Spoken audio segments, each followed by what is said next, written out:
Welcome everybody, Level M Diecast bringing you moving parts action today. This is Matchbox mix number 6. This is the F case. This case just barely missed the Matchbox convention, unfortunately. Basically dropped the weekend of the convention, at least to hobby dealers. Did pick up a couple of cases. There's a reason that I bought 2 cases. This, of course, came from J-Card Diecast. Highly recommend you scoop them up from there if you want them. Village Diecast will be getting them as well, so either one of those vendors are a very good choice. Now, this is a very interesting case. There are 8 models in the case. It is completely packed, and what I mean by 8 models are 8 different models in the case. It's a very, very good case, but this case does have a super in the mix. It is the orange GTO. I think it's a 65 GTO coupe. So I bought 2 cases with the hopes that maybe I might get a chase. Not necessarily going to hold my breath. You guys know how the channel works. We do not get chases. We're not lucky like that. But if it does get a chase, that means one model is replaced. So if you find a case with a chase, you will be short one model from the release. It's kind of interesting they chose to do chase in this particular release mix, but that's just kind of how it works with Mattel. So we will crack this open and see what we got going on here in the mix. Of course, your ridiculous cardboard pieces, which is always a fun time for moving parts cases. There's just tons and tons of cardboard everywhere. All right, first one in the mix. This is the 1957 Ford Country sedan. Does have a rear or a front opening hood on it, which is very, very cool. You can give kudos to Abe for this model for sure, making it into the mix. This one looks fantastic. Looks like it has deets all the way around. So we're going to crack all these open in real time, so don't worry. Next one up, 1950 Chevy Suburban. This one looks to have prints and stuff on the hood as well, which is very, very nice. A little bit of print on the back as well. So this guy looks like it's going to have good deets all the way around. This one is number 24 of 54. The Country Squire is 7 of 54, or Country Sedan. That guy is a brand spanking new casting, by the way. All right, next one up, 2021 Ford Bronco. This is the 2-door.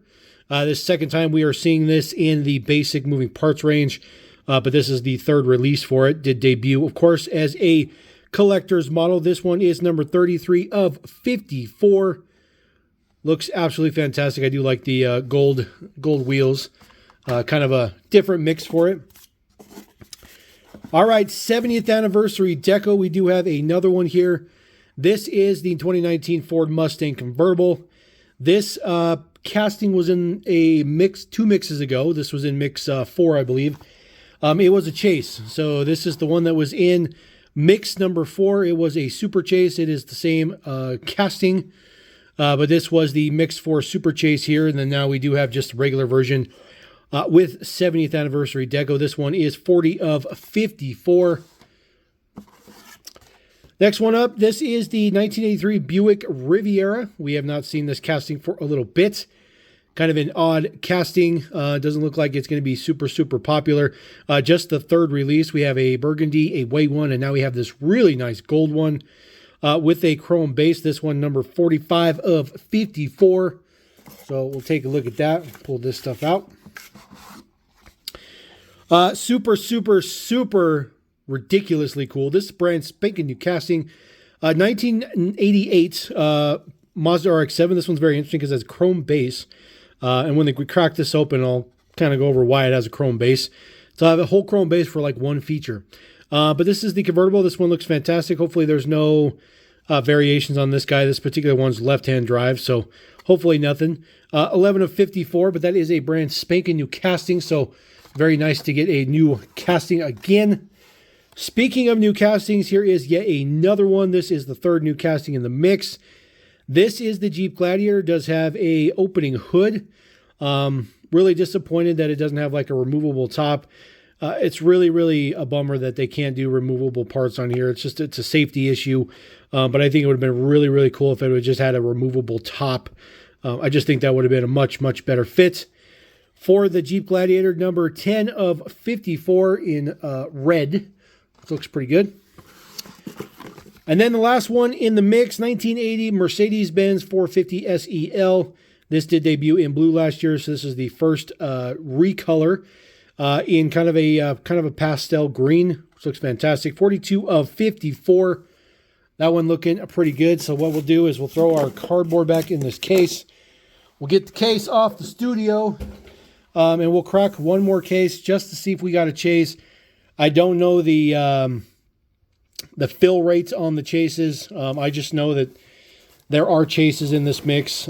Seen people grab them, but like I said, we don't get very lucky. Actually, we've never been lucky. I've never pulled a chase from a sealed case like this. So we'll just peek in here. It'll be super easy. So again, no chase piece. So there's no chase piece in there, which is unfortunate.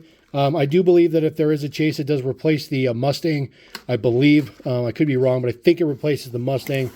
What we'll do is we'll just go ahead and peek at this Mazda real quick just to see if there's any differences on it. And it is left-hand drive as well. So hopefully there's no interior variations on that, guys. Sometimes those are getting a little crazy, but I know why the team does it, because it helps us collect.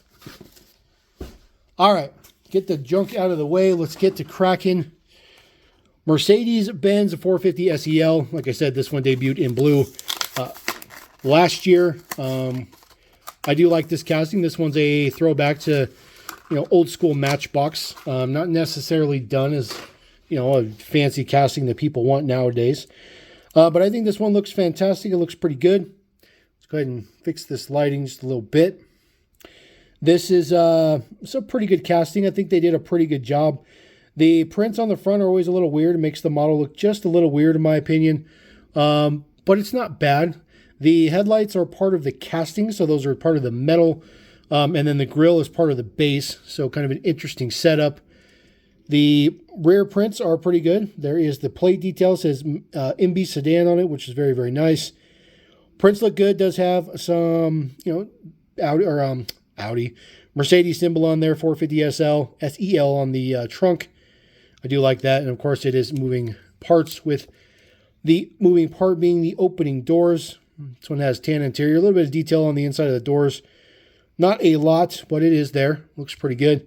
There is your base deets, MB 1326. All right, next one up, we're going to take a look at, of course, 2021 Ford Bronco in blue. It's a metallic blue. Go ahead and get this guy out the package. I really like this casting. There is a pretty nice premium version coming up. Might be in the collector's line. I'm not really sure, but we'll find out. Full deets on the front. Does say Bronco on it. Very, very nice. I do like the gold wheels. I think it's just a really cool offset look to it. Looks fantastic. Of course, full deets on the back. There is your Bronco symbol on the right.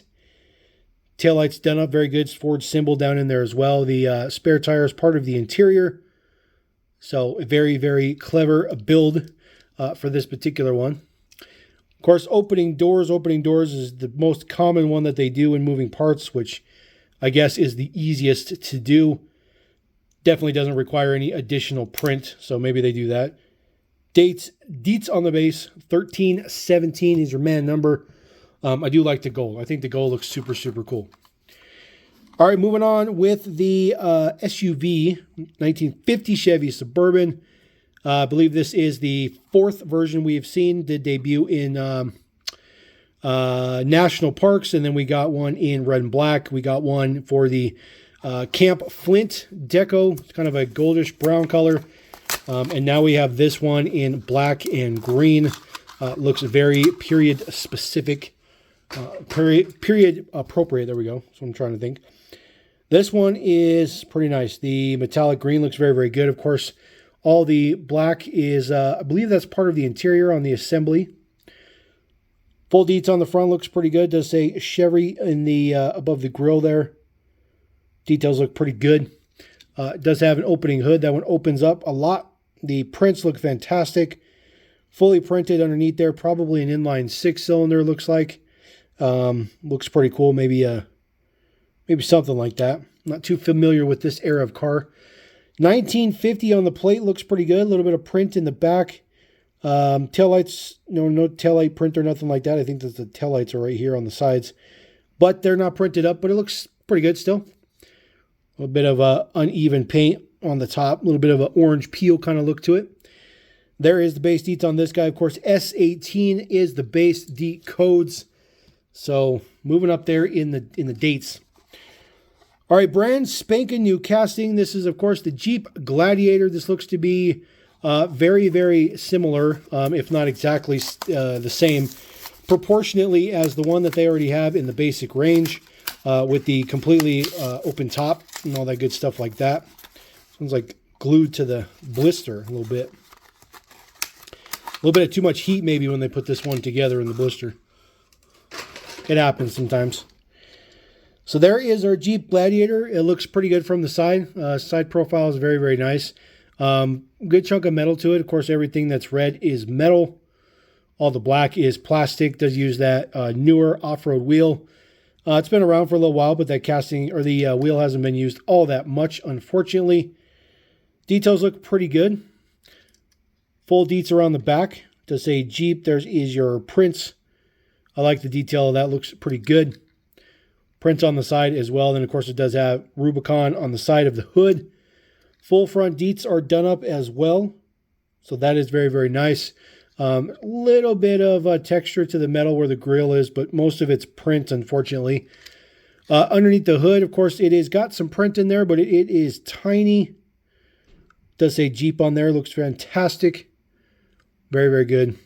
Definitely like the deets on this one. Of course, the hood is just tiny. Just doesn't open all that much. But it's all right. It's all right.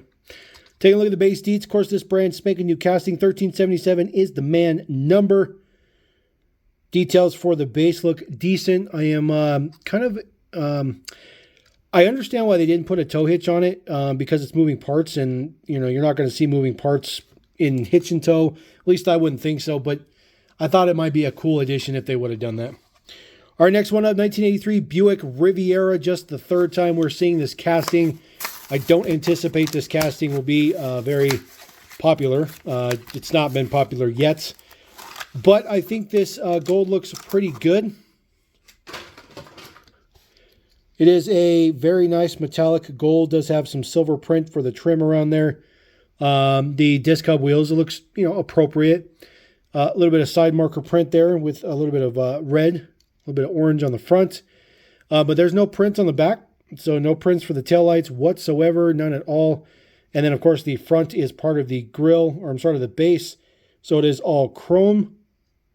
So this might be a little bit more of the budget model. So you have something in the paint or something right there. It's all right. I have another one, so not that big a deal. I do like this one because there's a lot of detail on the inside of the door panels. Kind of hard to get it to focus on that, but the door panels on the inside is relatively detailed. Looks decent. Interior is pretty average, but just a relatively average model. On the surface, of course, chrome base. We'll take the chrome base. I mean, it's all right. It's all right. It's just all right. All right, 70th anniversary. Of course, this is the Ford Mustang convertible. Not exactly a great casting. It's much, much better casting than the non-moving parts one. The non-moving parts one is an absolute just disaster. It's just a really, really, really bad casting. But this one's actually pretty good. It's pretty good. At least this one has some decent proportions to it, and it doesn't look like a square. So there it is from the top. The prints are very high quality print. Those are like inkjet style printing. Not your average print, so I definitely like that. I love that type of print. It looks super, super good. Headlights done up in the front look fantastic. This casting is, like I said, much, much better than non-moving parts. 5 spokes look fantastic on this model. They look really, really good. Orange chrome ring on there. Then there is the deets on the back. The Chase had similar prints on it as well. GT with your Mustang symbol, of course. And then, of course, opening doors. Very, very large, wide opening doors. Very, very big. Looks excellent. Functionality of the model looks good. There's some pretty good detail on the inside of the doors. It's always a challenge to get it to focus on that, but that looks pretty good. Of course, there's your base deets there. 1306 is the man number. So I'll throw that guy down there. All right, brand spanking new casting. And of course, this is the first time we're getting a front hinged hood as a moving feature. 1957 Ford station wagon, basically. This thing looks wicked cool. So there was one very similar to this at the car show at the Gathering. But I think Abe owns one of these cars, or he knows somebody that owns this like exact car, which is kind of probably why we got it. So take a look at this guy. Looks fantastic. The two-tone print is fantastic. There's a lot of print that's involved in this particular casting. This one probably took up a very, very large part of the budget because you got print on the top. And this is really high quality print on the top. This is like the type of print you get on the collector line. Same down the side. This is that really nice inkjet printing. It's very interesting to find this on the moving parts. But it looks fantastic. And then, of course, a little bit of gold and silver for the brake in there, which looks fantastic. Full prints on the front. Does say Ford. There is your headlights done up. Full prints on the back. Chrome base on this as well. So pretty much the only thing that this is lacking is rubber tires to make it a high quality collector item. There is the deets under the hood. Just the engine part itself is painted. None of the fender areas or the radiator area, which is kind of interesting. Normally they don't do that. There is the deets. It says some on there, but you just can't read it. Kind of interesting that only the middle part is printed. They didn't print everything under the hood. Normally they do that. Now that is as far as the hood opens. It doesn't open any further. It sits a little bit loose. You see that it kind of moves around a little bit. But when it's sitting there just normally, it looks perfectly fine. Base deets on here. Super chrome base. 1374 is your man number. 1374. That one's pretty good. That is the larger disc hub wheel, by the way. So a little bit bigger wheel. I think it looks perfectly fine. And then, of course, the one model that I think most people are going to be gravitated towards, of course, this is the Mazda RX-7. 1988 brand spanking new casting. 100% brand new casting from Matchbox. We do have some good choices for Japanese cars coming. There's not a ton of them, but they are still bringing them. See if I can get the hood to close. Ooh. Uh-oh. All right, well, they can't get the hood to close for right this second, so we'll take a look at the model as it is. Utilizes the small 6-spoke. I think it's fantastic. Prints all the way around with the black stripe for the trim. The prints in the back look fantastic. Now, the whole base is chrome just for those two exhausts. That's it. That is the only part of the base that you would see. It's just for the two exhaust tips, which I think is just ridiculous. Of course, it says RX-7 Mazda Rotary 88 on the plate. That's absolutely fantastic. I love those prints. Looks super good. They are very, very nice. It might look a little rough to you guys, but you got to remember it is zoomed way up to the camera. Again, deets on the side look fantastic with the black trim. Does have pop-up headlights. Of course, the headlights are part of the casting, and they are fixed, which is good. You see underneath this one looks fantastic. The prints are amazing. The prints are so good. Wish I could get better shots of this, but it says Mazda in there. You can definitely tell that's a rotary for sure. Kind of almost looks like it's a drawing a little bit. It's just got some really interesting kind of three-dimensional and two-dimensional vibes to it. Looks really good. I really like the print underneath this. This looks fantastic. This is really, really, really good. And then, of course, the interior. Get that to maybe focus a little bit. Work with me here. The interior looks pretty good. It's like super, super shiny. See if we can get it on this side. You can see the pedals down in there. It looks like a steering wheel, at least. At least it looks like a steering wheel. Now, I can't... Oh, there it goes. All right, so there we go. Got the hood to close. Closes pretty good. It looks pretty good from here, but there's a pretty decent lip right here. And that's all the way down, but that's what it looks like with the hood down, which looks fantastic. Hopefully there's no variations on this guy, but there might be. But this one's fantastic. I really like this one a lot. There is the base deets. 1373 is your man number, maybe 1378. 1378. There you go. 1378 is your man number for the RX-7. So We got to do this. This is how we roll at Level M. We got to have some red, white, and blue flavor. So there we go. There you go. That is mix number 6. That is the F case. 8 models in the mix. Big, spanking huge case. Absolutely fantastic. Really, really good case. Too bad I didn't get a chase, but it happens. You know, it's pretty average for us here at Level M. But if you guys find this on the page, you might find a chase, and good luck. But we're going to roll out. Appreciate you guys. Thank you very much. Level M. Peace.